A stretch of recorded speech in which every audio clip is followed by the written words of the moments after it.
BCCI এর পুরস্কার প্রাপক রাজ্য রঞ্জিত দলের সহকারী অধিনায়ক মণিশঙ্কর মুরারি সিং ও রাজ্য সিনিয়র মহিলা দলকে সম্বর্ধনা প্রদান করা হয় এমবিবি মাঠের ক্লাব হাউসে। উপস্থিত ছিলেন ত্রিপুরা ক্রিকেট অ্যাসোসিয়েশনের সভাপতি তপন লোধ সহ হাইকোর্টের তৈরি করা কমিটির সদস্য। রাজ্য রঞ্জি দলের অধিনায়ক ঋদ্ধিমান সাহাও অনুষ্ঠানে উপস্থিত থেকে সব ক্রিকেটারদের উৎসাহিত করেন।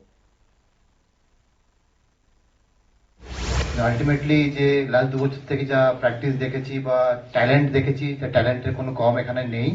হয়তো আমি এটাও বলতে পারবো যে বেঙ্গলের থেকে অনেক বেশি ট্যালেন্ট এখানে আছে, শুধু তাদের একটু নিজেদেরকে একটু বুঝতে হবে, আর তার সাথে অ্যাসোসিয়েশনের সাপোর্ট লাগবে বা ম্যানেজমেন্টের সাপোর্ট লাগবে, কোচদের সাপোর্ট লাগবে, যাতে তারা সব জিনিসগুলো পায় যেগুলো হয়তো কিছু কিছু সময় হয়তো ল্যাকিং থাকছে।